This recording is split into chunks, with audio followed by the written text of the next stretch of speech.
Galera, no último vídeo que eu postei, eu tratei do tema Quem é você? A nossa identidade em Jesus. Quem sou eu? O que me define? O que eu vou me tornar? Tudo isso. Se você não assistiu, vai lá assistir. Eu tenho certeza que Deus vai falar ao seu coração. Só que no último vídeo, a intenção foi essa. Foi questionar quem nós somos, o que nos torna alguma coisa, qual é o motivo de existirmos. Foi tudo em volta disso. E a conclusão que chegamos é que a nossa identidade é que nós somos filhos de Deus. Somos filhos escolhidos, que Jesus Cristo morreu para que hoje fôssemos considerados filhos. Basicamente isso. Então essa é a nossa identidade em Jesus. Só que no vídeo de hoje eu queria ir pelo mesmo caminho, mas tratar de uma maneira diferente. Eu refaço a mesma pergunta. Quem é você? Mas para você mesmo. O que você pensa de você mesmo? Quem é você na sua visão? O que você se considera? Você se considera uma pessoa inteligente? Uma pessoa bondosa? Uma pessoa amorosa? Uma pessoa dedicada? Ou então uma pessoa que é fiel a Deus, uma pessoa temente, uma pessoa que lê a Bíblia fortemente, uma pessoa que ora bastante, um servo fervoroso? O que você se considera no geral, na sua vida em geral? Por exemplo, eu me considero uma pessoa muito paciente, eu sou uma pessoa muito paciente, uma pessoa muito bondosa. Eu tenho esse lado de ser mais, de entender as pessoas, de gostar de ouvir as pessoas, eu tenho mais esse lado. Todos nós temos um pensamento de nós mesmos. Uma coisa que nós temos um conceito, eu penso que eu sou assim, eu acho que eu sou assim, eu me considero dessa forma, todos nós temos isso. Mas tem um pequeno problema que vem se tornando muito comum nas pessoas, que é mais relacionado à vida cristã, que é pensar demais sobre ela, que é achar que ela é além do que ela realmente é. Igual eu falei, o problema não é você pensar sobre você mesmo, não é você se considerar alguma coisa. Todos nós nos consideramos alguma coisa, mas tem surgido um grande problema. Isso aqui eu vejo em diversas pregações, diversas igrejas que têm adotado esse tipo de ensino, que é aquele ensino de massagem do ego, sabe? Você é o ponto fraco de Deus, você é escolhido de Deus, você é isso, você é aquilo, você pode, você consegue, você é isso, e gira em torno disso, de você, se trata de você é isso, você é aquilo, e fica rodeando em torno do nosso ego, do nosso orgulho, de quem eu sou, o que eu sou. E isso se torna muito perigoso, porque quando começa com isso, vai levando para um outro lado, que é quando você começa a pensar que você é diferenciado, que você é tal coisa, que você é aquilo, que você é uma pessoa, você é um crente diferente. Você é melhor do que os outros. Você não vai cair em tentação, porque você é uma pessoa firme na palavra. Não, eu leio a Bíblia todo dia, eu oro todo dia. Eu sou um crente diferenciado. Galera, isso é um tremendo perigo. Porque vamos lá, nós somos filhos de Deus. Essa é a nossa identidade em Jesus. Ele nos tornou filhos de Deus. Mas existe um pequeno ponto. Você continua sendo um ser humano. Eu e você continuamos sendo pecadores, falhos, miseráveis, que precisa de Jesus, que precisa da graça. Por mais que nós somos filhos de Deus, somos salvos, eu e você continuamos pecando. Nós não deixamos de ser pecadores, nós continuamos sendo pessoas falhas, que não pode confiar em si mesmo. O texto básico que eu queria usar com vocês hoje está lá em 1 Coríntios, capítulo 10, versículo 12, que vai dizer o seguinte: aquele, pois, que pensa estar de pé, cuidado para que não caia. E vamos lá, vamos tentar entender um pouquinho do contexto do porquê que Paulo escreveu isso. O que Paulo está querendo dizer com isso aqui? Paulo está escrevendo essa carta a uma igreja que era uma bênção, era uma igreja boa, mas existiam problemas nessa igreja. Assim como qualquer igreja vai ter problemas. E nessa igreja tinha vários problemas. E um desses problemas era que o povo de lá estava começando a se render à idolatria, estava começando a adorar falsos deuses, estavam em conflitos, estavam encarando coisas que não eram saudáveis para uma igreja. Estavam encarando problemas que não eram normais, só que estava se tornando normal. E Paulo ele escreve para repreender essa igreja.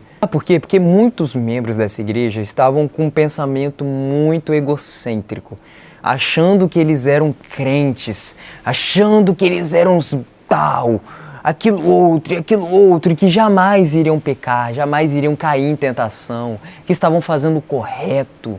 Mas aqui Paulo ele chega para escrever e ele dá o exemplo do Antigo Testamento, lá em Êxodo, o povo do Egito. E ele começa a dar exemplos falando, olha, o povo do Egito, aquele povo viveu coisas extraordinárias. Eles viveram momentos extraordinários, andavam com Deus, Deus fazia milagres diante deles. Mas apesar disso, apesar desse povo ter vivido tanta coisa, apesar deles terem vivenciado muitos milagres, terem sido libertos por um homem usado por Deus, Deus falar com Moisés e Moisés falar com o povo e aquilo tudo, ainda assim, eles erraram. Eles adoraram imagens, eles adoraram outros deuses. Eles fizeram coisas que eram abomináveis diante de Deus, mesmo eles tendo vivenciado coisas extraordinárias. Então Paulo ele entra com essa argumentação, querendo mostrar o seguinte: você que pensa estar de pé, assim como aquelas pessoas, cuidado, porque assim como aquelas pessoas, você também pode errar, você também pode cair. Cuidado com o seu ego, cuidado com o seu orgulho, cuidado com quem você pensa que você é, cuidado com a sua visão de você mesmo. É muito diferente você ter uma autoestima e você ser orgulhoso, você ser egocêntrico. A autoestima é maravilhoso, é bom que todos tenham, mas você tem que tomar cuidado para que ela não vire uma imagem de que você é maior do que você realmente é. A autossuficiência, você achar que é autossuficiente, você não é autossuficiente. Cuidado, cuidado com você que pensa estar de pé. De verdade, temos diversos exemplos na Bíblia de pessoas que pensavam ser o que elas eram, pessoas grandes, mas elas estavam indo completamente contrário a Deus. Cara, a palavra de Deus está recheada de coisas que falam sobre isso, ó, humildade, sobre tudo isso, olha, aquele que se exalta, esse vai ser humilhado, sabe? Nas palavras mais resumidas é isso. Aquele que se exalta, aquele que pensa ser mais, esse aí ele vai ser humilhado, ele vai encontrar o lugar dele. Por exemplo, vamos pegar o que deu origem a todo o caos, vamos pegar o exemplo de Lúcifer, Satanás. Satanás achava que ele era grande, e cara, ele era, assim, mas ele achava que ele era tão grande que ele queria ser superior a Deus. Ele queria ser maior, ele queria estar no mesmo patamar de Deus. E o que isso levou a ele? A queda. O pecado entrou no mundo. Por causa de quê? Porque Adão e Eva queriam ser semelhantes a Deus. Queriam ser proclamados, queriam ser exaltados. Queriam ser aquilo, queriam ser iguais. Eles queriam tentar num outro patamar, mas eles não eram daquele patamar. Um outro exemplo que eu tenho pra mim, que pra mim é um dos meus favoritos, na verdade é o meu favorito, é Pedro. Cara, Pedro, vamos lá, Pedro viveu de tudo com Jesus, né? Pedro andou sobre as águas, Pedro fez milagre, Pedro conversou com Jesus, Pedro fez de tudo com Jesus. E chegou num ponto que ele achava que ele era o melhor discípulo. Olha, todos eles podem te negar, mas menos eu. Eu jamais vou te negar. Pedro chegou num patamar que ele achava que ele era diferenciado. Era um crente, era um cristão fervoroso, era um cristão diferente. Jamais que ele negaria Jesus, jamais que ele cairia em tentação. Resultado, negou Jesus 3 vezes. Ou seja, a gente vê exemplos claros de que aquela imagem que a pessoa tem dela mesma, de que ela quer ser, e eu quero ser isso, eu sou isso, leva à queda. Não tem como. O que precisamos colocar aqui na nossa mente é que somos pecadores, falhos. Nós vamos cair se nós não vigiarmos aonde o nosso coração está apontando.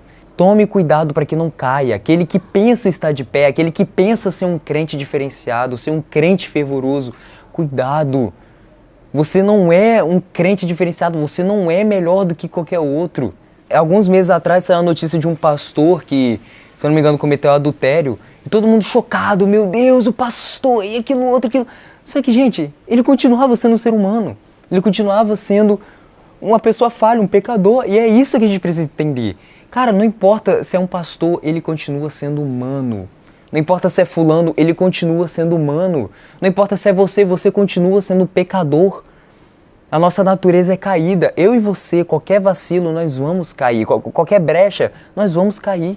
É por isso que a gente precisa se manter tão firme na palavra de Deus, reconhecendo diariamente que eu e você somos falhos. Se isso fugir da nossa mente, já era. Se em algum momento da sua vida fugir da sua cabeça o quão miserável, o quão pecador você é e que você depende de Jesus, se isso fugir da sua cabeça, já era. Você já está caindo.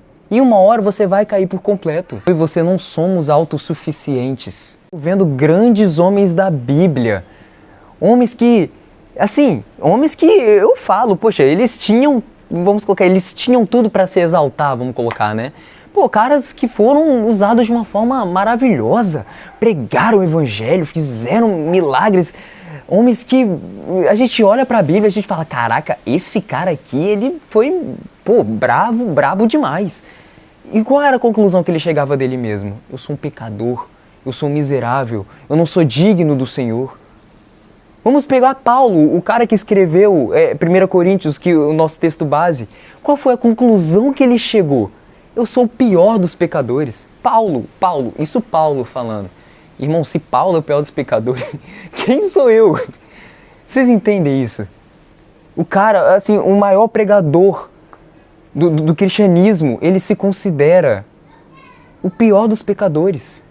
Agora, quem é você para se autonominar o ponto fraco de Deus, se nominar um crente diferenciado, um crente fervoroso, porque eu faço isso, eu faço aquilo outro. Quem é você, irmão?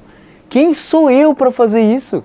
Eu creio que precisamos voltar a ter a mentalidade desses grandes homens da Bíblia, de olhar para nós mesmos e não vermos pessoas boas, pessoas diferenciadas, pessoas, nossa, eu sou isso, eu sou aquilo. É olhar para nós mesmos e vermos a nossa pequenez, vermos a nossa miséria diante de Deus. É olhar para Jesus e se constranger. É olhar para Deus e se constranger, sentir vergonha. É falar, caramba, o quão pequeno eu sou diante de Deus. O quão miserável, o quão pecador eu sou. Porque essa é a nossa realidade. É falar como Paulo, eu sou o pior dos pecadores. João Batista, Senhor, quem sou eu para batizar o Senhor? Então é criar essa mentalidade, sabe?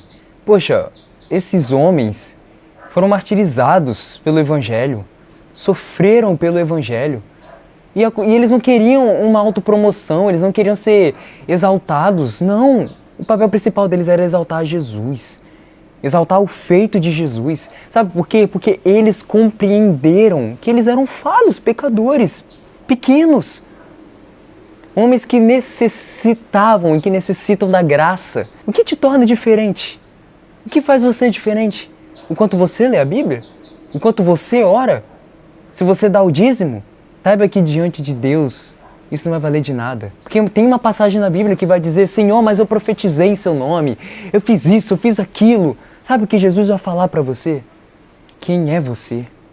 Aparta de mim que eu não te conheço. Ou seja, é compreender que eu e você somos necessitados da graça. Eu não estou falando isso aqui para que você saia daqui depressivo. Nossa, eu sou isso, eu sou um lixo, eu sou isso aqui, aquilo. Não é isso. Você é filho de Deus. Só que entende que o que você é hoje, quem você é hoje, se você tem, se você faz isso, se você faz aquilo, nunca partiu de você. Nunca veio de você.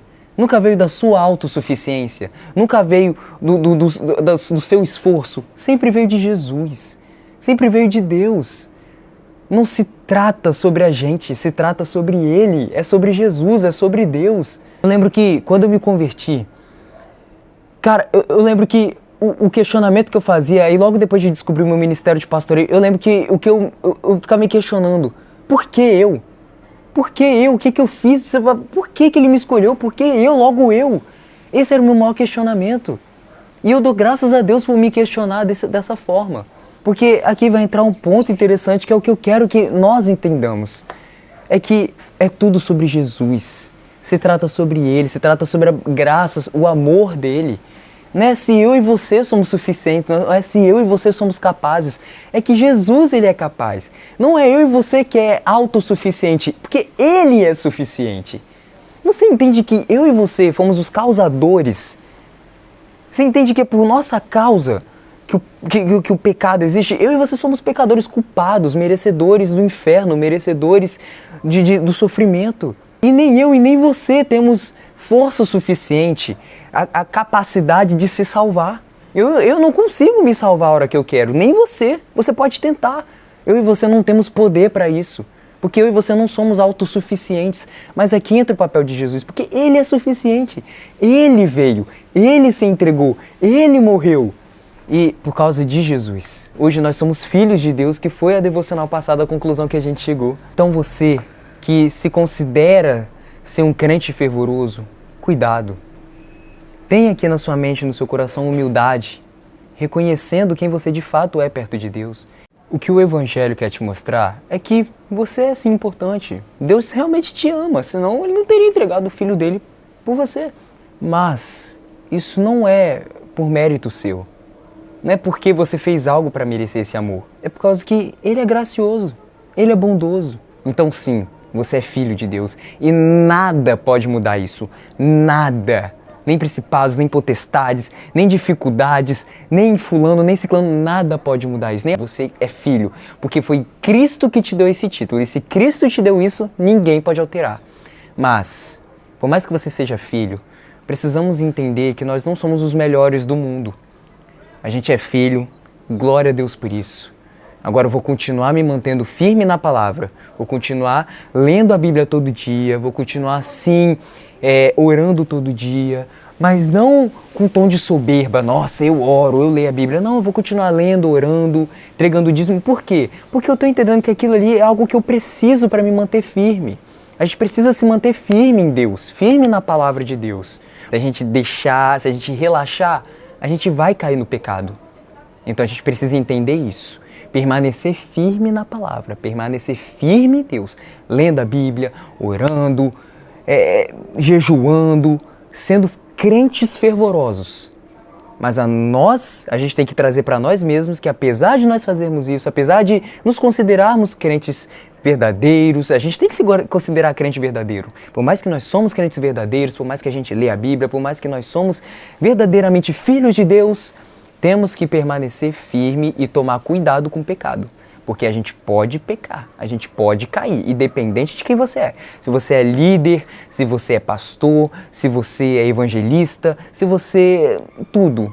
Você continua sendo pecador assim como eu continuo sendo pecador. Eu sei a minha identidade em Jesus. Eu me considero uma pessoa que lê a Bíblia, eu me considero um crente fervoroso. Mas eu tenho que ter consciência que eu, Pedro, posso cair a qualquer momento se eu não vigiar. Então, vigiem. Lembre-se de quem vocês são, de quem eu sou, de quem nós somos diante de Deus. E com isso em mente, nós vamos conseguir nos manter crentes firmes, crentes fervorosos, crentes leais a Deus. Essa foi a nossa devocional. Eu espero que Deus fale ao seu coração e fica com Deus, galera. Valeu!